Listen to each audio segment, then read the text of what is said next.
യേശുവിൽ സ്നേഹമുള്ള സഹോദരി സഹോദരന്മാരെ, പുതുപ്പാടി ജൂബിലി ധ്യാന കേന്ദ്രത്തിൽ നിന്നും പ്രക്ഷേപണം ചെയ്യുന്ന ജുബിലാത്ത് എന്ന ആത്മീയ ശുശ്രൂഷയിലേക്ക് നിങ്ങൾക്കെല്ലാവർക്കും സ്നേഹപൂർവ്വം സ്വാഗതം. ഗുഡ്നസ് ടി വിയുടെ ഈ ശുശ്രൂഷയിലൂടെ അനേകരെ കർത്താവ് സ്പർശിക്കുന്നു എന്നറിയുന്നതിൽ സന്തോഷം. പ്രിയമുള്ളവരെ, ഇന്നേ ദിവസം നമുക്ക് വിശുദ്ധ മത്തായിയുടെ സുവിശേഷം 7-ാം അധ്യായം 24 മുതൽ ഉള്ള തിരുവചനങ്ങളെ വായിച്ച് നമുക്ക് നമ്മുടെ ഇന്നത്തെ വചന ശുശ്രൂഷ ആരംഭിക്കാം. എൻ്റെ ഈ വചനങ്ങൾ ശ്രവിക്കുകയും അവ അനുസരിക്കുകയും ചെയ്യുന്നവൻ പാറമേൽ ഭവനം പണിത വിവേകമതിയായ മനുഷ്യന് തുല്യനായിരിക്കും. മഴ പെയ്തു, വെള്ളപ്പൊക്കമുണ്ടായി, കാറ്റൂതി, അത് ഭവനത്തിൻ്റെ മേൽ ആഞ്ഞടിച്ചു, എങ്കിലും അത് വീണില്ല. എന്തുകൊണ്ടെന്നാൽ അത് പാറമേൽ സ്ഥാപിതമായിരുന്നു.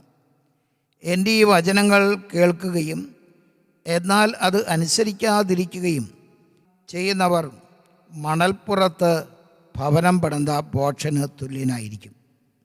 മഴ പെയ്തു, വെള്ളപ്പൊക്കമുണ്ടായി, കാറ്റൂതി, അത് ഭവനത്തിൻ്റെ മേൽ ആഞ്ഞടിച്ചു, അത് വീണുപോയി, അതിൻ്റെ വീഴ്ച വലുതായിരുന്നു. പ്രിയപ്പെട്ടവരെ, നമ്മളും നമ്മുടെ ജീവിതത്തിൻ്റെ പല വഴികളിലും വീണുപോയ അനുഭവം നമുക്കുണ്ടായിട്ടുണ്ട്. വീഴ്ചയെ ഓർത്ത് ദുഃഖിച്ചും തളർന്നും അങ്ങനെ നമ്മൾ നമ്മുടെ ജീവിതം മുന്നോട്ട് കൊണ്ടുപോവുകയാണ്. ഓരോ വീഴ്ചയിൽ നിന്ന് വീണ്ടും എഴുന്നേൽക്കണം എന്ന് നമ്മൾ ആഗ്രഹിക്കുന്നുണ്ട്. അങ്ങനെ ആഗ്രഹിക്കുന്ന പലരും ആണ് കൂടുതലായി ധ്യാനങ്ങളിൽ വന്ന് പങ്കെടുക്കാനായിട്ട് വരുന്നത്. വീഴ്ചയുണ്ടായി, വീഴ്ചയിൽ നിന്ന് എഴുന്നേൽക്കണം. അതിന് അവരുടെ ജീവിതത്തിൽ അവർക്ക് തോന്നിയ ഒരു കാര്യമാണ് ധ്യാനം കൂടണം, ദൈവത്തിൻ്റെ വചനം കേൾക്കണം എന്നുള്ളത്. അത് ഉത്തമമായ മാർഗമാണ്. യേശു തന്നെ നമ്മളെ ഇന്നത്തെ ഈ ചെറിയ ഉപദേശത്തിലൂടെ നമ്മളെ ഓർപ്പിക്കുകയാണ്. എൻ്റെ വചനം കേൾക്കുകയും അതനുസരിച്ച് പ്രവർത്തിക്കുകയും ചെയ്യുന്നവൻ പാറമേൽ ഭവനം പണിത ബുദ്ധിമാനായ മനുഷ്യന് തുല്യനാണ്. അവിടെ കാറ്റ് വന്നു, മഴ പെയ്തു, വെള്ളപ്പൊക്കം ഉണ്ടായി, പക്ഷേ ആ ഭവനം വീണില്ല, അത് തകർന്നില്ല. നമ്മുടെയും ജീവിതം തകരാതെ നിൽക്കണം എന്നുണ്ടെങ്കിൽ അതിന് ഏറ്റവും പ്രധാനപ്പെട്ട കാര്യം ദൈവത്തിൻ്റെ വചനം നമ്മൾ സ്വീകരിക്കുക, വചനമനുസരിച്ച് ജീവിക്കുക എന്നതാണ് ഏറ്റവും പ്രധാനപ്പെട്ട കാര്യം. യേശു തന്നെയും തൻ്റെ പ്രിയ മാതാവ് മറിയത്തെ അഭിനന്ദിച്ചുകൊണ്ട് സുവിശേഷങ്ങളിൽ സംസാരിക്കുന്നുണ്ട്. നിൻ്റെ അമ്മയും നിൻ്റെ സഹോദരന്മാരും നിന്നെ കാണാൻ ഇതാ വന്നിരിക്കുന്നു എന്ന് യേശുവിനെ അറിയിച്ചപ്പം യേശു അവരോട് ചോദിച്ചു, ആരാണ് എൻ്റെ അമ്മ, ആരാണ് എൻ്റെ സഹോദരങ്ങൾ? എന്നിട്ട് യേശു പറഞ്ഞു, എൻ്റെ വചനം കേൾക്കുകയും അതനുസരിച്ച് പ്രവർത്തിക്കുകയും ചെയ്യുന്നവർ. ദൈവവചനം കേൾക്കുകയും ദൈവവചനം അനുസരിച്ച് പ്രവർത്തിക്കുകയും ചെയ്യുന്നവരാണ് എൻ്റെ അമ്മ, എൻ്റെ സഹോദരങ്ങൾ. അവരാണ് എനിക്ക് പ്രിയപ്പെട്ടവർ. എൻ്റെ അമ്മ എനിക്ക് എന്തുമാത്രം പ്രിയപ്പെട്ടതാണ് എന്ന് നിങ്ങൾക്കെല്ലാം അറിയാം. എന്തുകൊണ്ടാണ് എൻ്റെ അമ്മ എനിക്ക് ഏറ്റവും പ്രിയപ്പെട്ടവളായിട്ടിരിക്കുന്നത്? കാരണം മറ്റൊന്നുമല്ല, അവൾ ദൈവവചനം കേൾക്കുകയും ആ വചനം അനുസരിക്കുകയും ചെയ്യുന്നവളാണ്. അതുകൊണ്ടാണ് ഞാൻ അവളുടെ ഉദരത്തിൽ ജനിച്ചു എന്നതിനേക്കാൾ കൂടുതൽ ഞാൻ എൻ്റെ അമ്മയെ ഞാൻ ബഹുമാനിക്കുന്നതിന് പിന്നിലെ കാരണം മറ്റൊന്നുമല്ല, അവൾ വിശുദ്ധ ലിഖിതങ്ങൾ അത് പാരായണം ചെയ്യുന്നവളാണ്, അതനുസരിച്ച് ജീവിക്കുന്നവളാണ്. അതാണ് എൻ്റെ അമ്മയുടെ മാഹാത്മ്യം എന്ന് യേശു അവിടെ കൂടിയിരുന്ന ഇസ്രായേൽ ജനത്തിന് വിവരിച്ച് കൊടുക്കുകയാണ്. പ്രിയപ്പെട്ടവരെ, യേശു ശിശുവായിരുന്നപ്പോൾ മുതൽ തൻ്റെ ഉദരത്തിൽ ജനിച്ച ഈ മകൻ ദൈവത്തിൻ്റെ പുത്രനാണെന്ന് അറിവുണ്ടായിരുന്ന പരിശുദ്ധ മറിയം അവൻ പറയുന്ന വചനങ്ങൾ ഹൃദയത്തിൽ സംഗ്രഹിക്കുന്ന സ്വഭാവക്കാരിയായിരുന്നു യേശുവിൻ്റെ അമ്മയായ മറിയം എന്ന് നമുക്ക് ലൂക്കാസ് സുവിശേഷം 2-ാം അധ്യായം 52-ാം വചനത്തിൽ നമുക്ക് കാണാൻ സാധിക്കും. മറിയം അതെല്ലാം ഹൃദയത്തിൽ സംഗ്രഹിച്ചു. അപ്പോൾ ബാലനായിരുന്ന യേശു അവനിൽ ദൈവത്തിൻ്റെ മഹത്വം കണ്ടെത്തുകയും വചനം ഹൃദയത്തിൽ സംഗ്രഹിക്കുകയും ചെയ്തു. അതുമാത്രമല്ല, പരിശുദ്ധ അമ്മ ചെയ്തിരുന്നത് മർക്കോസിൻ്റെ സുവിശേഷം 12-ാം അധ്യായം 24-ാം തിരുവചനത്തിൽ നമ്മൾ യേശു സംസാരിക്കുന്നത് നമ്മൾ കേട്ടു. അവിടെ യേശു ഇപ്രകാരം പറഞ്ഞു. അവിടെ കൂടിയിരുന്ന തന്നെ ചോദ്യം ചെയ്യാനെത്തിയ ഫരിസയരോട് യേശു ഇപ്രകാരം പറഞ്ഞു, വിശുദ്ധ ലിഖിതങ്ങളോ അതിൻ്റെ ശക്തിയോ നിങ്ങൾക്കറിയാത്തത് കൊണ്ടല്ലേ നിങ്ങൾക്ക് തെറ്റുപറ്റുന്നത്. യേശു എപ്പോഴും തൻ്റെ അമ്മയിലേക്ക് നോക്കുമായിരുന്നു.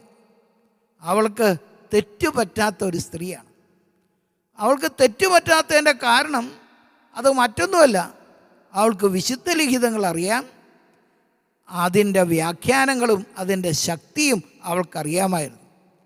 അതുകൊണ്ട് പ്രിയപ്പെട്ടവരെ, യേശുവിൻ്റെ അമ്മയായ മറിയത്തിന് ജീവിതത്തിൽ തെറ്റുകൾ പറ്റാറില്ലായിരുന്നു. അങ്ങനെ തെറ്റുപറ്റാതെ ജീവിച്ച ഒരു വ്യക്തിയാണ് പരിശുദ്ധ മറിയം എന്ന് സഭ തൻ്റെ സഭയുടെ പഠനങ്ങളിൽ അത് ആവർത്തിക്കുന്നുണ്ട്. പ്രിയപ്പെട്ടവരെ, അതുകൊണ്ട് തന്നെയാണ് പരിശുദ്ധ അമ്മയെ അമലോത്ഭവയായിട്ട് പ്രഖ്യാപിച്ചതും അതുപോലെ തന്നെ പരിശുദ്ധ അമ്മ സ്വർഗാരോപിതയായി എന്ന് സഭ വിശ്വസിക്കുന്നതും എല്ലാം. പ്രിയപ്പെട്ടവരെ, ഇതുപോലെ നമ്മുടെ ജീവിതത്തിൽ വീഴ്ചകൾ നമുക്ക് ഉണ്ടാകാതിരിക്കണം എന്നുണ്ട് എങ്കിൽ, നമ്മുടെ ജീവിതത്തിൽ നമുക്ക് വീഴ്ചകൾ ഉണ്ടാകാതിരിക്കണം എന്നുണ്ടെങ്കിൽ വചനത്തോട് നമുക്ക് ആഭിമുഖ്യം ഉണ്ടാകണം.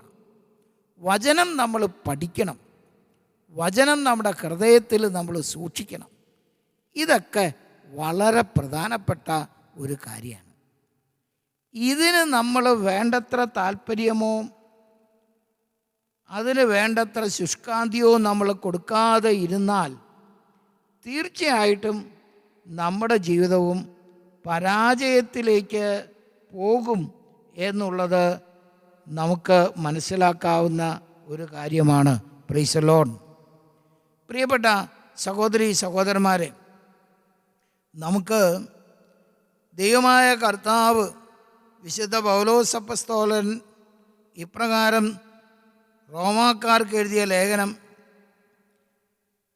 10-ാം അധ്യായം 17-ാം തിരുവചനത്തിൽ ഇങ്ങനെ നമ്മളെ ഓർപ്പിക്കുകയാണ്. ആകയാൽ വിശ്വാസം കേൾവിയിൽ നിന്നും, കേൾവി ക്രിസ്തുവിനെ പറ്റിയുള്ള പ്രസംഗത്തിൽ നിന്നുമാണ്. അപ്പോൾ ദൈവത്തിൻ്റെ വചനം കേൾക്കാതെ, ആ പ്രസംഗം നമ്മൾ കേൾക്കാതെ മനസ്സിലാക്കാതെ നമുക്ക് വിശ്വാസം ഉണ്ടാകില്ല. വിശ്വാസം ഉണ്ടായിട്ടില്ലെങ്കിൽ പ്രിയപ്പെട്ടവരെ, നമ്മുടെ ജീവിതത്തിൽ നമുക്ക് രക്ഷ അനുഭവിക്കാനായിട്ട് സാധിക്കാതെ വരും. നമ്മൾ വീണുപോകാൻ ഇടയാകും. ദൈവവചനം നമുക്ക് ശക്തിയാണ്. ദൈവത്തിൻ്റെ ശക്തിയാണ് ദൈവത്തിൻ്റെ വചനം. കാരണം വചനം, ആ വചനമെന്ന് പറയുന്നത് ദൈവം തന്നെയാണ് എന്നാണ് ബൈബിൾ നമ്മളെ പഠിപ്പിക്കുക. യേശുവിനെ തന്നെയാണ് നമ്മൾ കേൾക്കുന്നത്. യേശുവിനെ തന്നെയാണ് നമ്മൾ കാണണം. യേശുവിനെ തന്നെയാണ് നമ്മൾ അനുഭവിക്കുന്നത്. എന്ത്? വചനത്തിൽ നമ്മൾ അനുഭവിക്കുന്നത് യേശുവിനെ തന്നെയാണ് എന്ന് യേശുവിൻ്റെ അപ്പസ്തോലനായ വിശുദ്ധ യോഹന്നാൻ നമ്മളെ ഓരോരുത്തരെയും ഇങ്ങനെ ഓർമ്മിപ്പിക്കുന്നുണ്ട്. വിശുദ്ധ യോഹന്നാൻ്റെ 1-ാമത്തെ ലേഖനത്തിൻ്റെ 1-ാമത്തെ അധ്യായത്തിൽ തന്നെ വിശുദ്ധ അപ്പസ്തോലൻ ഇപ്രകാരം നമ്മളെ ഓരോരുത്തരെയും ഓർമ്മിപ്പിക്കുന്നുണ്ട്. ആദ്യം മുതൽ ഉണ്ടായിരുന്നതും ഞങ്ങൾ കേട്ടതും സ്വന്തം കണ്ണുകൊണ്ട് കണ്ടതും സൂക്ഷിച്ച് വീക്ഷിച്ചതും കൈകൊണ്ട് സ്പർശിച്ചതുമായ ജീവൻ്റെ വചനത്തെപ്പറ്റി ഞങ്ങൾ അറിയിക്കുന്നു. ജീവൻ വെളിപ്പെട്ടു, ഞങ്ങളത് കണ്ടു, അതിന് സാക്ഷ്യം നൽകുകയും ചെയ്തു. പിതാവിനോടുകൂടി ആയിരുന്നതും ഞങ്ങൾക്ക് വെളിപ്പെട്ടതുമായ നിത്യജീവൻ ഞങ്ങൾ നിങ്ങളോട് പ്രഘോഷിക്കുന്നു. ഞങ്ങൾ കാണുകയും കേൾക്കുകയും ചെയ്തത് നിങ്ങളെയും ഞങ്ങൾ അറിയിക്കുന്നു. ഞങ്ങളുമായി നിങ്ങൾക്കും കൂട്ടായ്മ ഉണ്ടാകേണ്ടതിനാണ് ഞങ്ങളിത് പ്രഘോഷിക്കുന്നത്. ഞങ്ങളുടെ കൂട്ടായ്മയാകട്ടെ പിതാവിനോടും അവിടുത്തെ പുത്രനായ യേശുക്രിസ്തുവിനോടും ഉള്ളതാണ്. പ്രിയപ്പെട്ടവരെ, ഇവിടെ വിശുദ്ധ യോഹന്നാൻ സംസാരിച്ച ഈ വചനങ്ങൾ, അതിൻ്റെ പൊരുൾ എന്താണ്? ഞങ്ങൾ പറയുന്നത് ഞങ്ങൾ കേട്ട, ഞങ്ങൾ കണ്ണുകൊണ്ട് കണ്ട, ഞങ്ങൾ കൈകൾ കൊണ്ട് സ്പർശിച്ച ജീവൻ്റെ വചനത്തെക്കുറിച്ചാണ്, യേശുക്രിസ്തുവിനെക്കുറിച്ചാണ്. അതാണ് വിശുദ്ധ യോഹന്നാൻ സുവിശേഷം എഴുതിയപ്പം അവിടെ എഴുതി വെച്ചു, വചനം മാംസം ധരിച്ച് നമ്മുടെ ഇടയിൽ വസിച്ചു എന്ന്. യേശുവിനെ പറ്റി എഴുതി വെച്ചു, വചനം മാംസം ധരിച്ച് നമ്മുടെ ഇടയിൽ വസിച്ചു എന്ന് വിശുദ്ധ യോഹന്നാൻ എഴുതി വെച്ചു. വിശുദ്ധ യോഹന്നാൻ ഇത് തൻ്റെ സുവിശേഷത്തിലും തൻ്റെ ലേഖനത്തിലും, ഇനി അതുമാത്രമല്ല തൻ്റെ വെളിപാട് പുസ്തകത്തിലും ഇതേ കാര്യം തന്നെ ആവർത്തിച്ച് പറയുകയാണ്. പ്രിയപ്പെട്ട സഹോദരി സഹോദരന്മാരെ, വെളിപാട് പുസ്തകത്തിൻ്റെ 19-ാം അധ്യായം 13-ാം തിരുവചനം, അവിടെ വിശുദ്ധ യോഹന്നാൻ വളരെ വ്യക്തമായിട്ട് സാക്ഷ്യപ്പെടുത്തിയിരിക്കുകയാണ്. അവൻ്റെ നാമം ദൈവവചനം എന്നാണ് എന്ന് പറയുകയാണ്. അവൻ രക്തത്തിൽ മുക്കിയ മേലങ്കി ധരിച്ചിരിക്കുന്നു. അവൻ്റെ നാമം ദൈവവചനം എന്നാണ്. അവൻ്റെ മിഴികൾ തീനാളം പോലെ, അവൻ്റെ ശിരസിൽ അനേകം കിരീടങ്ങൾ. അവൻ ആലേഖനം ചെയ്യപ്പെട്ട ഒരു നാമമുണ്ട്, അത് അവനല്ലാതെ മറ്റാർക്കും അറിഞ്ഞുകൂടാ. പ്രിയമുള്ളവരെ, ഇങ്ങനെ യേശുക്രിസ്തു തന്നെയാണ് വചനമെന്ന് അടിവരയിട്ട് തൻ്റെ ജീവിതം കൊണ്ട് സാക്ഷ്യപ്പെടുത്തുകയാണ് വിശുദ്ധ യോഹന്നാൻ. പ്രിയമുള്ളവരെ, ഈ വചനത്തെ അവഗണിക്കലാണ് നമ്മുടെ ജീവിതത്തിൽ നമ്മളെ ശക്തി ശോഷിച്ചു പോകാൻ പ്രധാനപ്പെട്ട കാരണം. നമുക്ക് ഈ ആരാധനയിൽ പ്രത്യേകം ഈശോയോട് ചോദിക്കാം, വചനം അവഗണിക്കപ്പെടാതെ ഞാൻ അതിനെ സൂക്ഷിക്കാൻ വേണ്ട കൃപ എനിക്ക് തരണമേ ഈശോയെ എന്ന് നമുക്ക് പ്രാർത്ഥിക്കാം.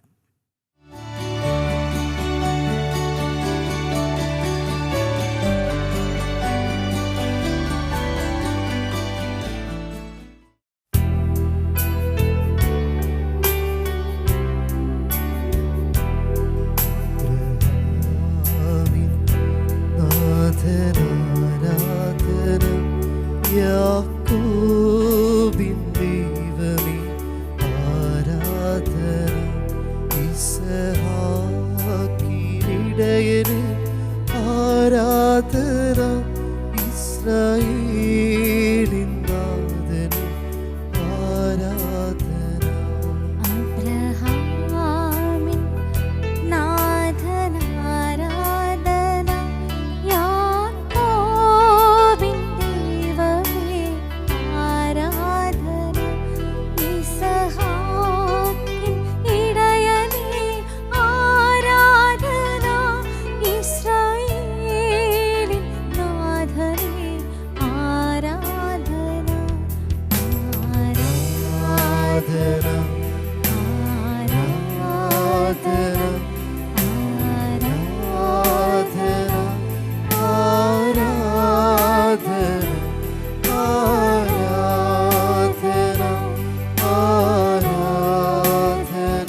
യേശുവേ നന്ദി, യേശുവേ സ്തോത്രം, യേശുവേ ആരാധന ആരാധന ആരാധന.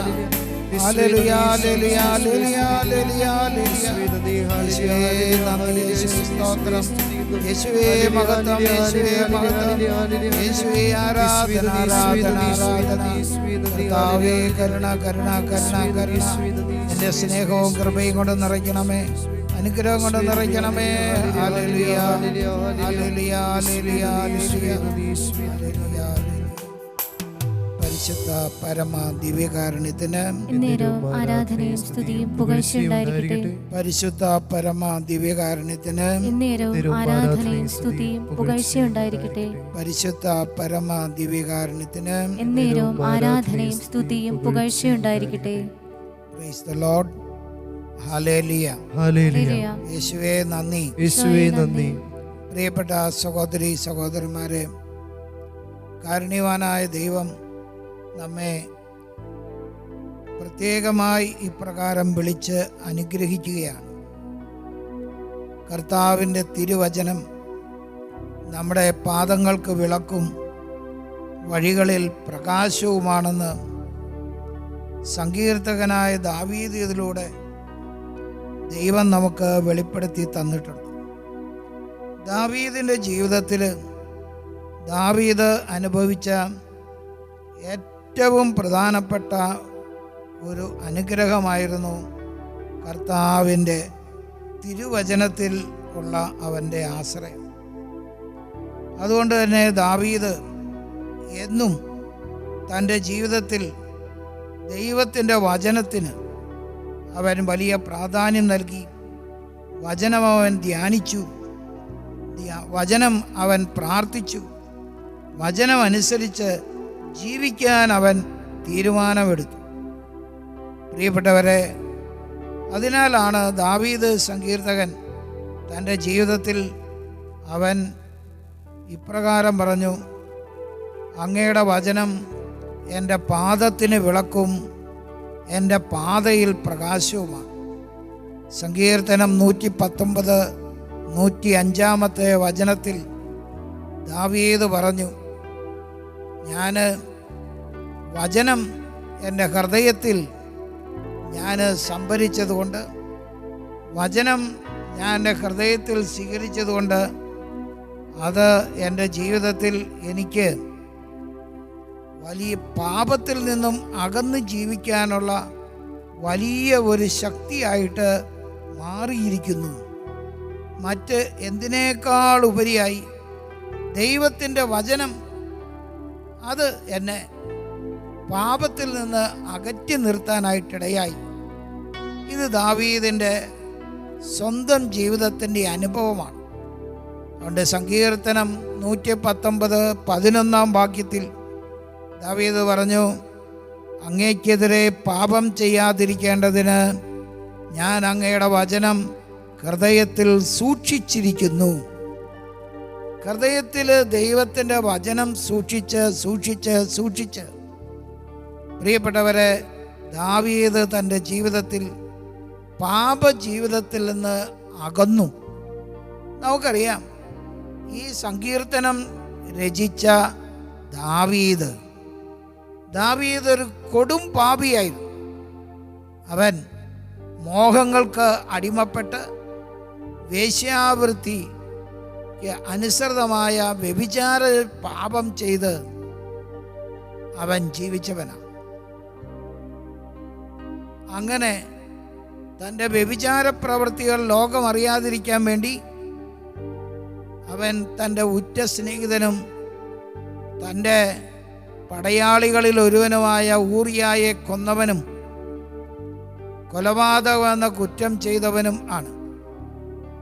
ഇത്രമാത്രം വലിയ ഘോരമായ പാപത്തിൽ വീണ ഈ രാജാവ് തൻ്റെ ജീവിതത്തിൽ ആ തെറ്റുകളിൽ നിന്നെല്ലാം അവൻ പിന്തിരിഞ്ഞ് നന്മയുടെ പാതയിൽ ദൈവത്തിൻ്റെ ഹിതത്തിനനുസരിച്ച് മാത്രം ജീവിക്കുന്ന ഒരു മകനായി അവൻ രൂപാന്തരപ്പെടാൻ ഉണ്ടായതിൻ്റെ പ്രധാനപ്പെട്ട കാരണം അവൻ സങ്കീർത്തനം 119 പറയാണ്, 11 തിരുവചനത്തിൽ പറയാണ്: അങ്ങേക്കെതിരെ പാപം ചെയ്യാതിരിക്കേണ്ടതിന് ഞാൻ അങ്ങയുടെ വചനം എൻ്റെ ഹൃദയത്തിൽ സൂക്ഷിച്ചിരിക്കുന്നു.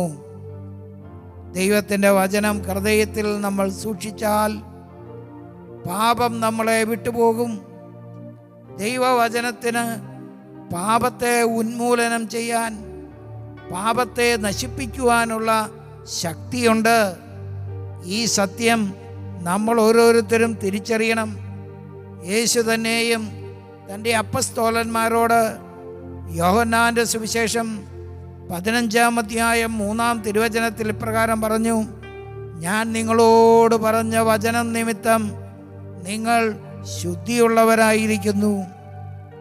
യേശു തൻ്റെ ശിഷ്യന്മാരോട് കൂടെ നടന്ന് അവരോട് നിരന്തരമായി വചനം പറഞ്ഞുകൊണ്ടിരുന്നത് കൊണ്ട്, പ്രിയ സഹോദര, പ്രിയ സഹോദരി, ശിഷ്യന്മാരുടെ ജീവിതത്തിൽ ആ വചനം എന്നും അവർക്ക് വിശുദ്ധീകരണത്തിൻ്റെ ഒരു അനുഭവമായിരുന്നു.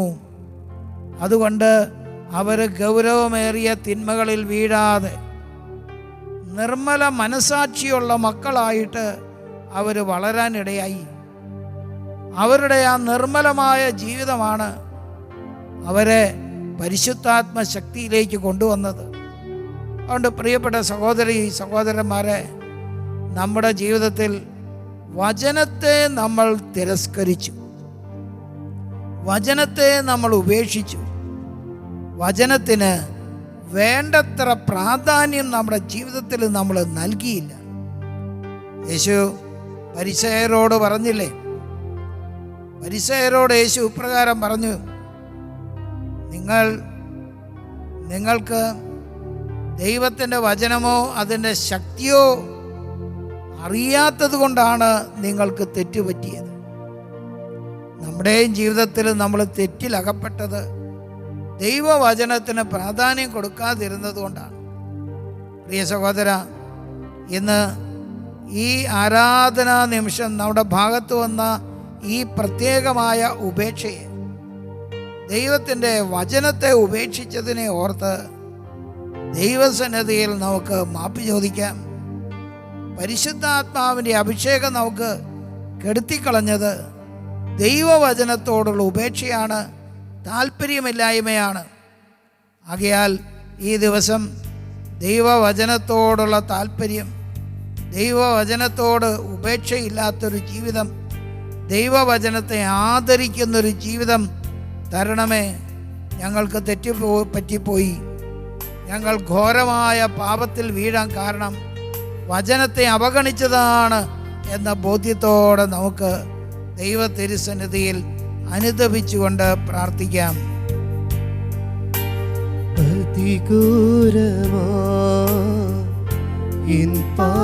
ജീവിതം നിന്ദയെ തേടുന്നു കരുണാമയ, അതിഘോരമാ എൻ പാപജീവിതം നിന്ദയെ തേടുന്നു കരുണാമയ. വഴിവിട്ട ബന്ധങ്ങൾ, അടങ്ങാത്ത മോഹങ്ങൾ, അടിതെറ്റി വീഴുന്നു അതിദാരുണം. വഴിവിട്ട ബന്ധങ്ങൾ, അടങ്ങാത്ത മോഹങ്ങൾ, അടിതെറ്റി വീഴുന്നു അതിദാരുണം. കൈകൾ ഉയർത്തി ഈശോയുടെ പക്കലേക്ക് നീട്ടി കരം നീട്ടി എന്നെ കരകയറ്റി നിൻ ദാസരിൽ ചേർക്കണേ. കണ്ണീരൊഴുക്കി ഞാൻ പാദം കഴുകുന്നു, പാപം ക്ഷമിക്കണേ, ശിക്ഷകൾ നീക്കണേ. വചനത്തോട് വിശ്വസ്തതയുള്ള ഒരു ജീവിതം നയിക്കാൻ കർത്താവേ, ഈ നിമിഷം എന്നെ നീ പഠിപ്പിക്കണമേ. ഇതാ കണ്ണീരൊഴുക്കി നിന്റെ പാദത്തിങ്കൽ ഞാനിതാ നിലവിളിക്കുന്നു. ഞങ്ങളോട് കരുണ തോന്നി ഞങ്ങളുടെ പാപങ്ങൾ ക്ഷമിച്ച് വചനത്തോടുള്ള വലിയ താല്പര്യത്തിലും ബഹുമാനത്തിലും വചനത്തെ ആദരിക്കുന്ന ഒരു ജീവിതത്തിലും ഞങ്ങൾക്ക് കൃപ നൽകണമേ. ഞങ്ങളെ ഇപ്പോൾ ഈ നാളുവരെ ബന്ധിച്ചിരിക്കുന്ന നിരവധിയായ ഞങ്ങളുടെ പ്രശ്നങ്ങൾ നിന്റെ വചനത്തിൻ്റെ ശക്തിയാൽ ഇപ്പോൾ ഞങ്ങളിൽ നിന്ന് നിർവീര്യമാകട്ടെ എന്ന് പ്രാർത്ഥിക്കുന്നു. എന്നെ ബന്ധിക്കുന്ന ദുഷ്ടാത്മശക്തികളെ ഈശ്വരൻ രക്തത്താൽ നിർവീര്യമാവുക. എന്നെ ബന്ധിക്കുന്ന ദുഷ്ടാത്മശക്തികളെ ഈശ്വരൻ രക്തത്താൽ നിർവീര്യമാവുക.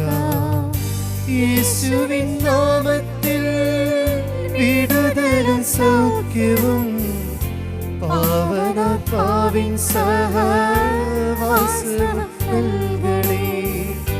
യേശുവിൻ നാമത്തിൽ വിടുതലും സൗഖ്യവും പാവനാത്മാവിൻ സഹവാസവും നൽകണേ.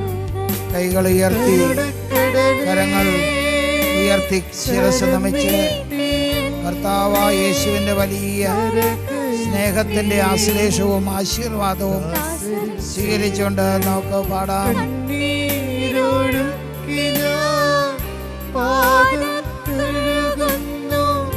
പാപം ക്ഷമിക്കണേ, ശിക്ഷകൾ നീക്കണേ. പാപം ക്ഷമിക്കണേ, ശിക്ഷകൾ നീക്കണേ. പാപം ക്ഷമിക്കണേ, ശിക്ഷകൾ നീക്കണേ. പരിശുദ്ധ പരമ ദിവ്യകാരുണ്യത്തിന് എന്നേരവും ആരാധനയും സ്തുതിയും പുകഴ്ചയുണ്ടായിരിക്കട്ടെ. പരിശുദ്ധ പരമ ദിവ്യകാരുണ്യത്തിന് എന്നേരവും ആരാധനയും സ്തുതിയും പുകഴ്ചയുണ്ടായിരിക്കട്ടെ. പരിശുദ്ധ പരമ ദിവ്യകാരുണ്യത്തിന് എന്നേരവും ആരാധനയും സ്തുതിയും പുകഴ്ചയുണ്ടായിരിക്കട്ടെ.